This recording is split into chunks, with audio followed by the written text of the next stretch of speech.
Mm. Mm. Good evening. Good evening. Oh, welcome to Sunday Night Alive. Welcome to Sunday Night Alive. So happy to be here with you tonight. My name is Reverend Denise Schubert. I am the founder and director of A Life of Spiritual Power. I bring to you Sunday evenings, Sunday Night Alive, where we can have conversations about important things, spiritual things, loving things, happy things, a chance to really come out of the world of fear, doubt, and worry into a world of positive expectancy. So if you're here with me, you can say hello on the comments section of Facebook or YouTube. Otherwise, I'm going to get started. I'm streaming to you live from North Fort Myers in Florida, where it is a balmy 80 degrees right now, quite lovely and beautiful. Wish you were all here enjoying the sunshine.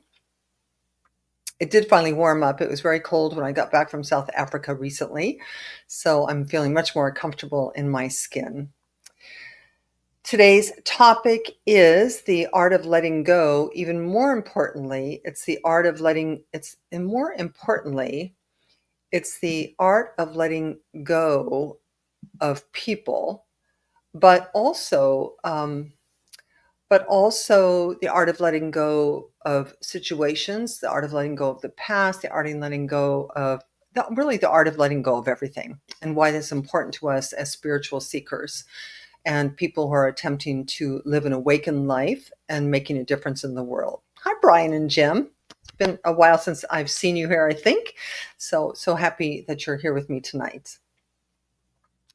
So before we get started, now listen, letting go is very important because we don't do it very well. And you'll see as we move through tonight's session, I think that's perfectly normal. But if we're going to live in such a way that love leads the way, we're going to find ourselves needing to let go more than if we're not. And why that is, for example, my grandmother, before I pray us in, so my grandmother and both grandmothers and even my parents, they lived lives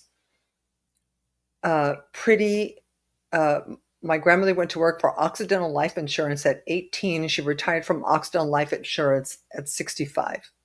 So there was not a lot of variation or a lot of risk taking or a lot of exploring. Now, I am an explorer, but the message tonight really has to do with our spiritual path, because the moment you get onto a spiritual path, you become explorers of what life has to offer in a very different way.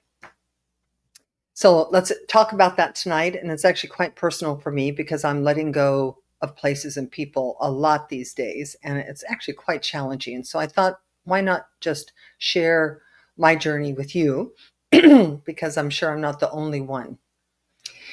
So before we get started, let's take a moment to bless our time together. So wherever you are in your day, whether you're home and settled or no matter where you are in the world, what time it is, let's just take a moment to let the outer world be as we turn within, turning within to really our heart space, turning within to the space within us that is unbothered by, untainted by, unconnected to what's going on in the outer world. We are whole, perfect, and complete in this place. And it is whatever God is to you, whatever the divine idea is for you, whether it's God or love or universal intelligence or quantum physics, whatever it is for you, this organizing principle that created all things, including you and including me, is at the center of our being. It's not out there, it's right here. So I want us and invite us to connect to that together so that we are in this moment allowing some opening of inspiration, some opening of insight, some opening of aha-ness, which contributes to not only our personal lives, but allows us to be a greater beneficial presence in general for humanity itself, because we have 8 billion brothers and sisters out there, some of them thriving, some of them suffering, some of them in all kinds of life situations. So we are connected to each other, and we send love out on this moment, in this moment. So for this and so much more, I'm grateful as we go about the business of our topic tonight. And so it is. Amen. So, I have been, moving through, separating from, in this moment, from South Africa, from my connections there, which are long and deep, and from especially Willow Harper and her mama, Tanya, because I'm more than likely and pretty settled with that I'm complete with South Africa and will not be back. Now, I want to never say never, because that may or may not be true, of course, through time. But I've just been aware of been aware of sadness that arises, and wondering how that can possibly be. And it's not the first time I've had this experience. When I in 2016, I was moved to Kenya, and I lived in Nairobi with 3 women in a beautiful house in Nairobi, and we became close. We became friends. And then I had to leave Nairobi. So I had to leave behind those people that I had grown to love, and a dog named Didi and a cat named Rojo, and mourned and grieved for their loss. So now for me, I am, everyone's different, right? Everyone's different. And some people like to stay settled and in one place, and some people like to explore. And the truth is, I was an explorer long before my spiritual path. That even as a young child, even as a teenager, even as a young adult, I did tend to embrace change in my life more readily than I know that some people do. So if you're a person who likes stability more than I do, then you may not have embraced this moving out into the world and having to grieve the loss of that world. Now, so I've thought, as always, I'm more interested in what this means from a spiritual perspective, because I'm all about really spiritual awakening. Like, what does it mean to come out of ego-based living into spirit-based living? What does it mean to be living from the outside, meaning either in a codependent relationship with people, or in a attached relationship, a fear-based relationship with your job, or whatever that is? It's like, what does it mean to rise in consciousness so that you feel fully authentic, fully alive, fully contributing, fully happy, fully prospered, fully healthy? It's like, that's the goal. That's my goal. My goal is, I want to continue, as I have been doing since I was 45, expanding spiritually. Now, one possibility for letting go is that you don't get attached. In my world, that is not really a very smart thing, because sometimes, in order to grow, sorry, my nose is itching. In order to grow, in order to explore the full potential of your being, means you need a different circumstance, a different kind of experience.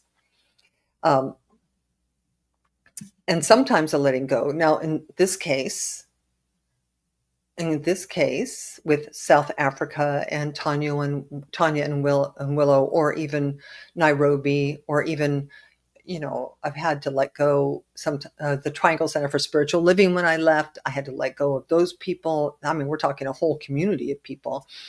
I've had to release 2 cats during COVID, so I had to let go of my pets.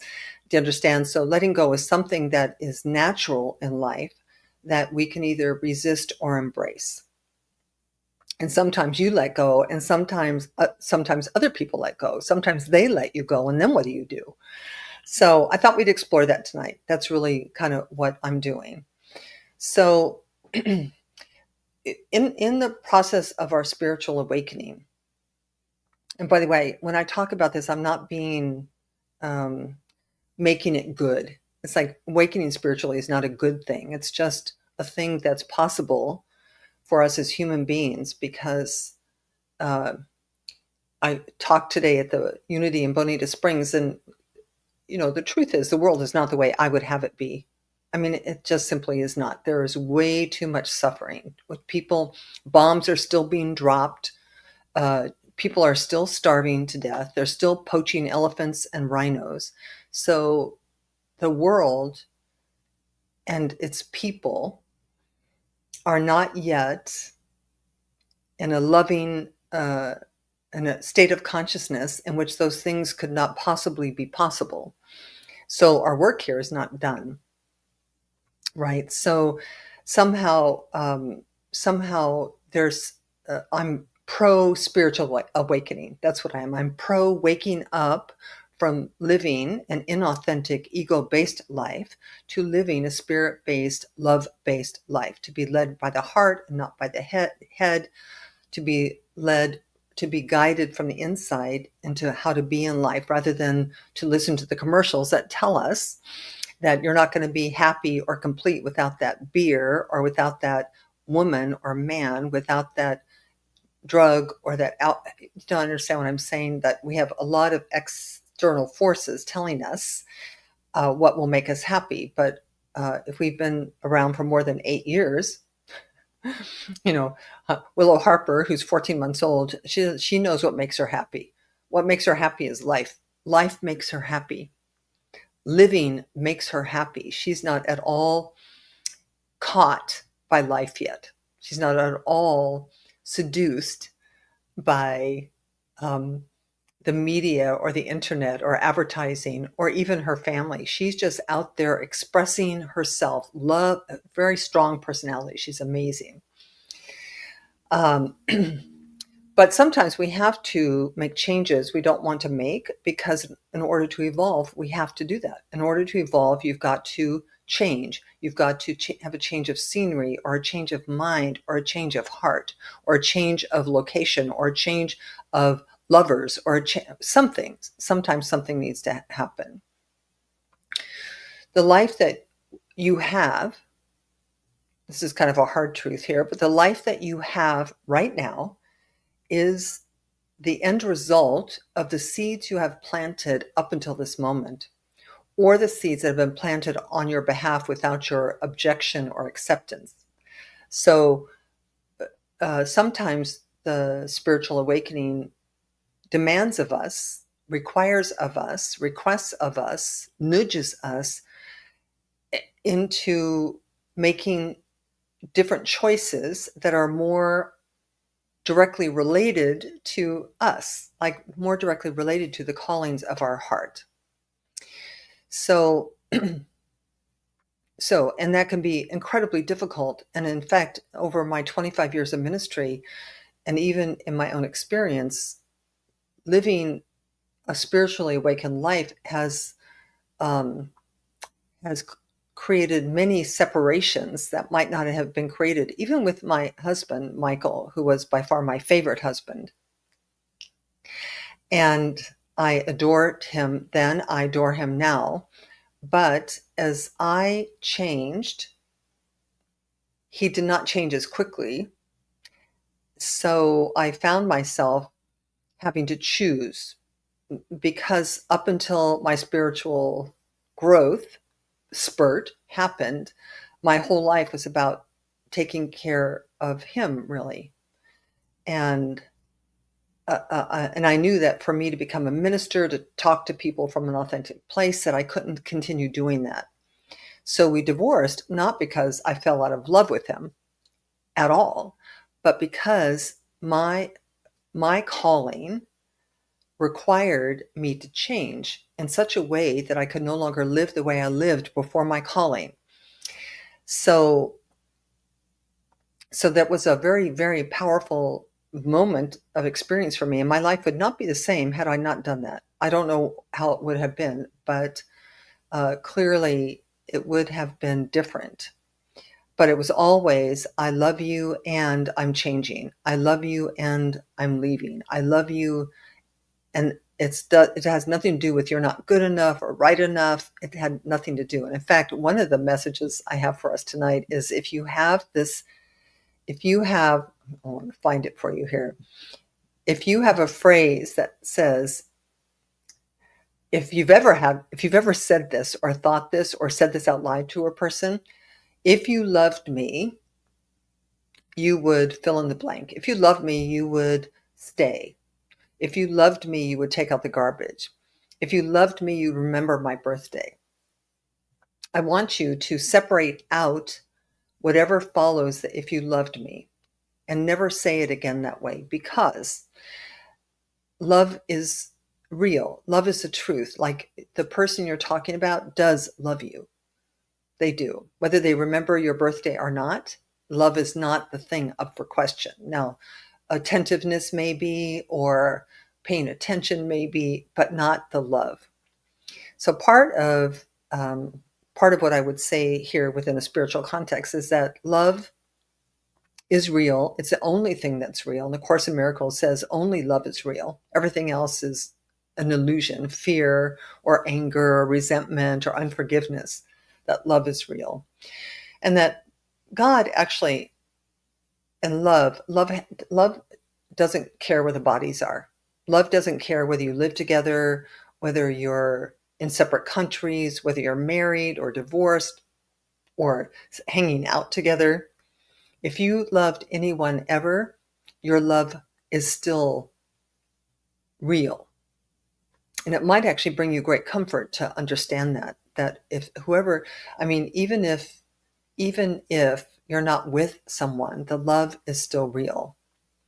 Sometimes I think on the spiritual path, or any path really, you have to get comfortable with feeling sadness, or get comfortable with making the kinds of adjustments that you have to make when your bodies are no longer in the same place. Because we share energies, and as the energies separate, there is kind of a grieving of the lack of connection, physical connection. And we all know this with people who have passed, right? I mean, I've lost everyone in my family older than me. My mother, my father, my grandparents, everyone's gone.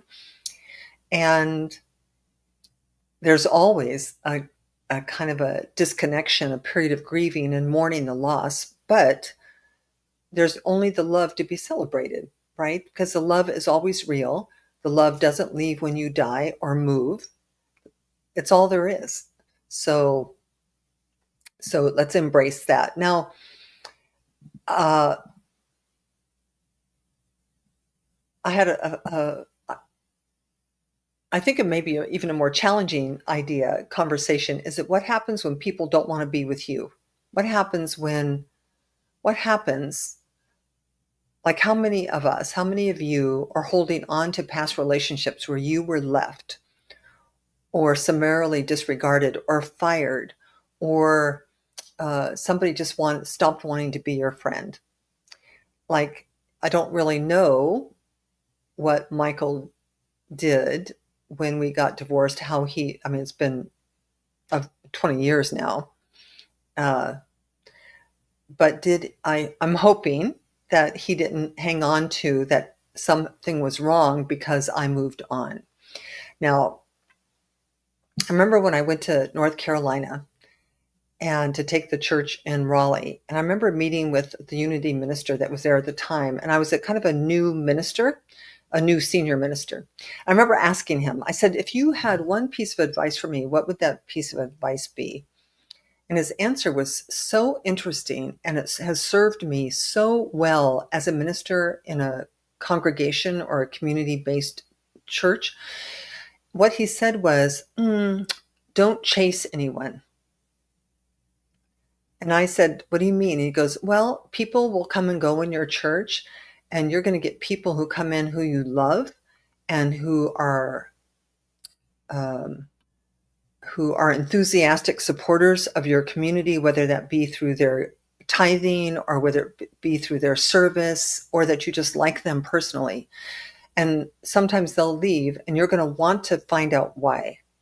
You're going to want to really say, please tell me, what did I do wrong? What can I do to bring you back or keep you? And he gave me advice. He said, don't chase anyone. And part of that, it's such good advice because people have to be where they have to be. People need to be where they need to be. And you can't, as the Four Agreement says, take that too personally. Now, maybe I did say something wrong. Maybe I didn't. Maybe they didn't like my sermon on that particular Sunday. Maybe it was me. But the point is you can't spend your energy or your passion or your authenticity trying to please the people who don't like you or who don't want to be with you or want to be in your community. Now, I'm pretty sure that Jesus or the Buddha or the Dalai Lama never said what they said and did what they did and then sent out a survey to find out how many people liked them and how many people didn't. That the truly authentic lovers of humanity with messages to give based on their connections to God never asked permission. They just lived and they just talked and they just said what was theirs to say to whoever it was theirs to say it to. And they did not care if you agreed with them, if you liked them, if you wanted to be with them.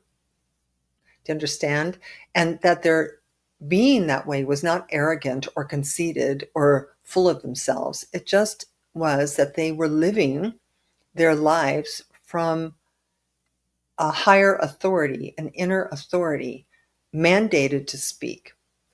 So that advice from that minister at that Unity Church served me very well. I heard a quote. I don't know where I heard this quote, but I'm going to show you it because I love it. It was from Stephen Hawking, who's the physicist in the wheelchair. And he said, once you feel you have been avoided by someone, never bother them again.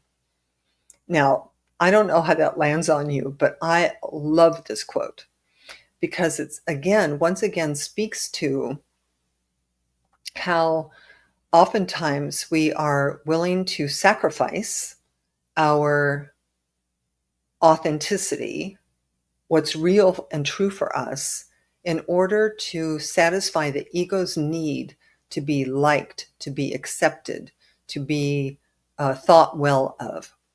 Now, in your personal life, in your private life, in your I don't know what the right word is, in your don't rock the boat life, those things might be important. But if you have a gift to give and you want to give it, you have a point of view, you have something you want to impart to other people, and especially if it's governed by spirit, not by the ego, especially if it's to uplift humanity, to shift consciousness.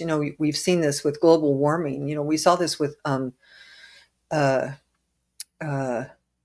Gore, right, and his passion for global warming. I mean, it wasn't popular then, and it's not popular with everyone now, but I mean, he just spoke his truth, and he took a lot of grief for that. So, but if you can disconnect and really realize that everyone's on their own path, everyone has their own desires, their own longings, their own yearnings, their own needs to be met, then we can live our truth without too much codependency. Like, do you like me? Do you like me still? Did you like, listen, as a minister, I stand up in front of people all the time and talk. And I talk about what I care about, right? What do I care about? Well, most of you have been with me for a while, I mean, in the early days when I was led by my head rather than by my heart, I kind of always focused on the people who didn't really like it that much, right? So you have 100 people, 98 think you were great, and 2 people thought you sucked. And so I'm telling you, I could have obsessed over those 2 people for a very long period of time. Now I have discovered that uh, there is no choice for me but to speak, to just live. And I've really committed my whole life to having this conversation with as many people as possible so that the bombs stop, people get fed, and they stop poaching elephants.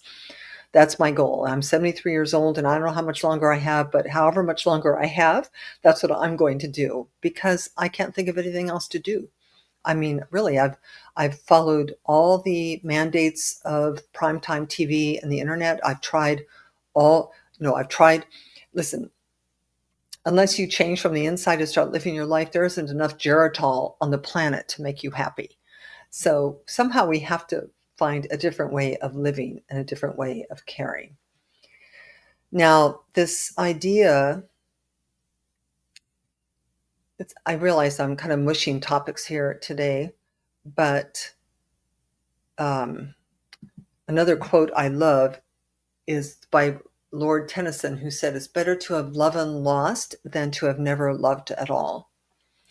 So I love this sentiment as it applies to risking getting close to people.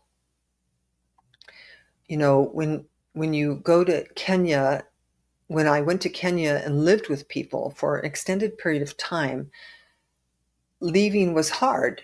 I mean, you fall in love with people and then you leave people, and the leaving is hard. And the question would be, is it better to have never gone and experienced the heartache of leaving?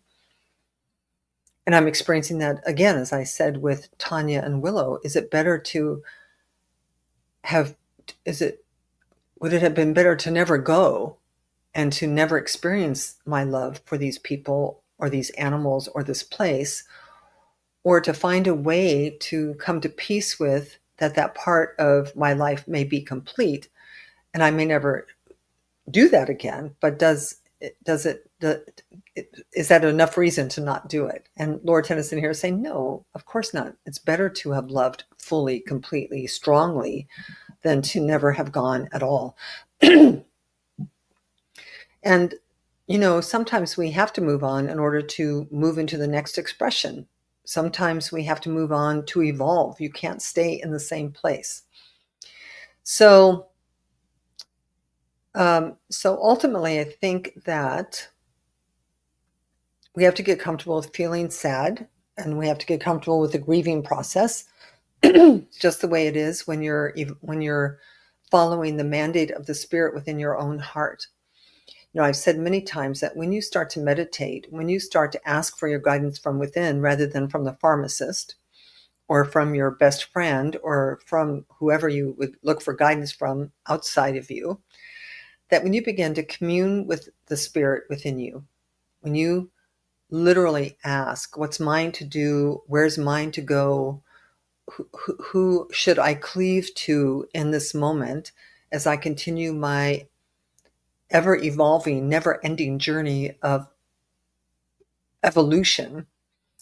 You will get guidance. You will have each of us has a still small voice within us that says, oh, my beloved, in whom I am well pleased, your next assignment is to go here. When you get that information, it's really silly and unwise to say no. To say, oh, no, I can't do that because I would miss this too much. Because if the advice you are getting, the guidance you're getting is from the creator of all things, do you not think that power and presence, by whatever name you wish to call it, doesn't know better than you where you should be and what you should be doing? But you you can always, as you are leaving places and people, always as you are leaving places and people, or as people and places are leaving you, whether it's by choice or by death or by assignment, whatever it is, we have to find a way to gently, with unconditional love, do the releasing, the letting go, always. And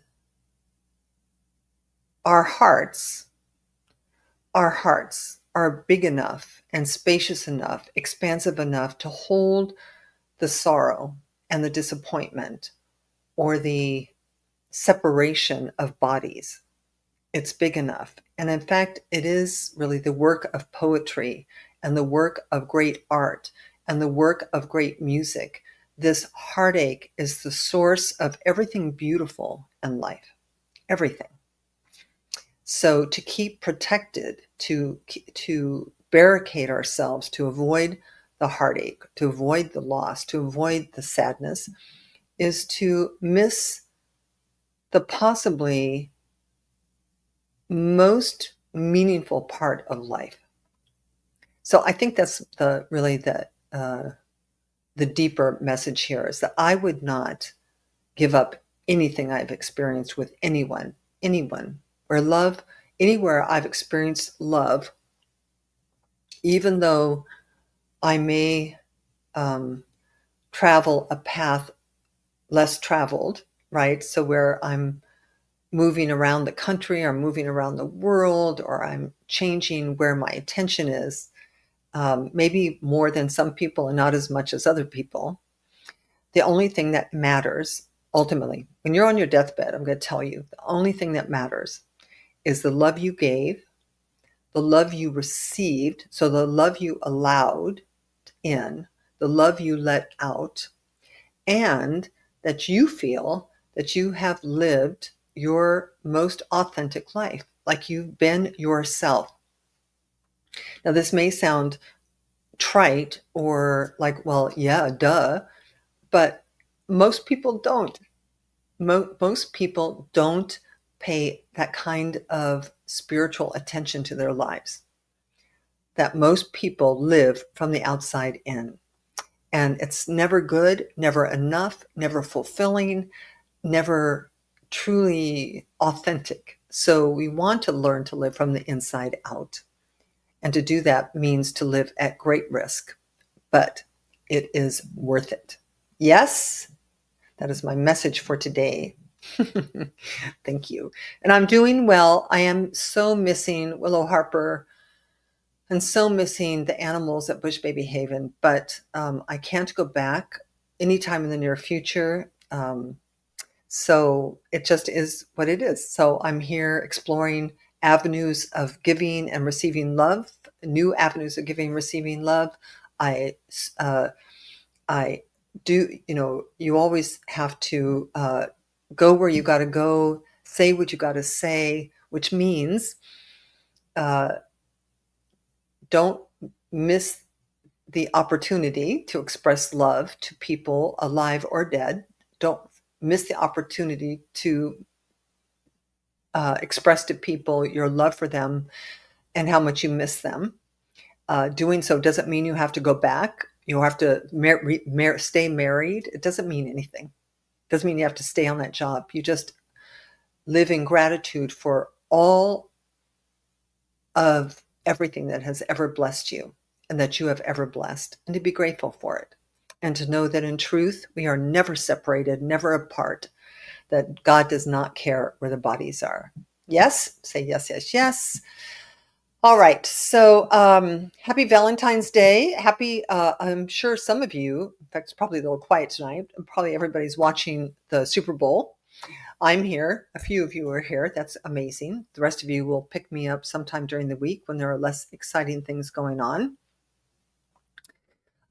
Be aware, I will be speaking live at the Center for Spiritual Living in Cape Coral this coming Sunday. If you're around me, please come and visit in person, or you can join with us online. Also, just a note, I will be taking Sunday Night Live on sabbatical again after tonight. I'm leaving town to be traveling around from February, from next weekend until the end of March. So rather than try to figure out places to set up to do this, I'm going to just let it slide.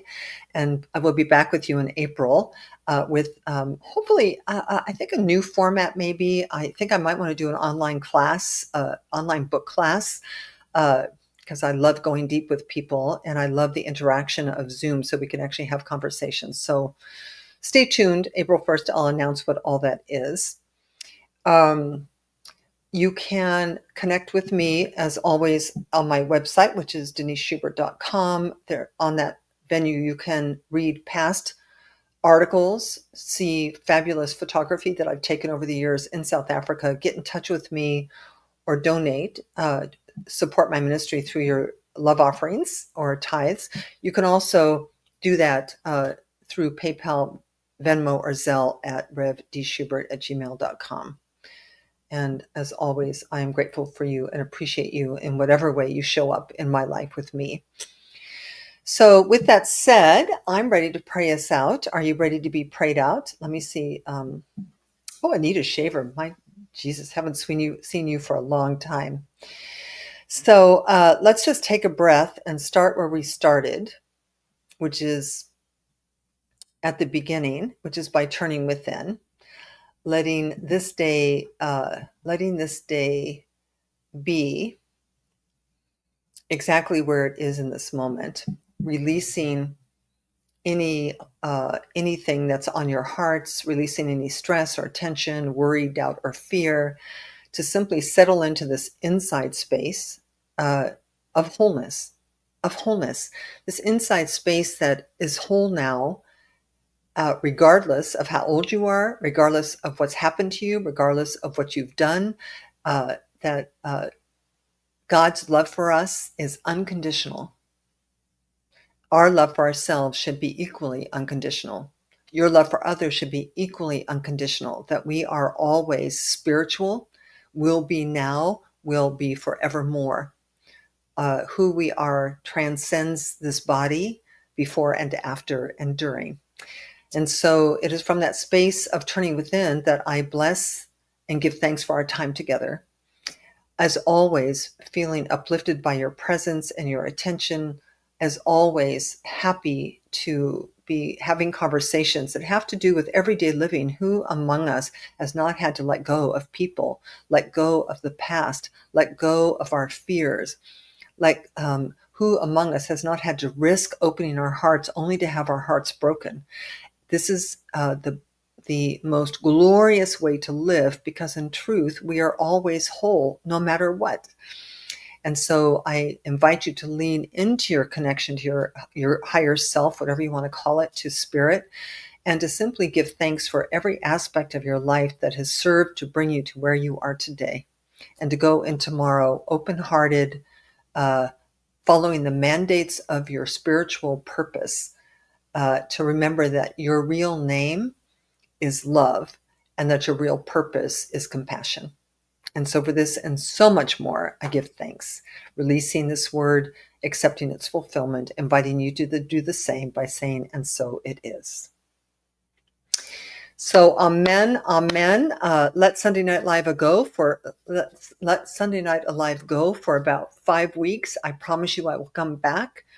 And until then, feel free to reach out. You can call me or email me anytime that you want to. I will always respond. So I love you. I give thanks for you, and have a wonderful evening. And I hope your team wins, whichever one it is. Mwah. Peace and blessings.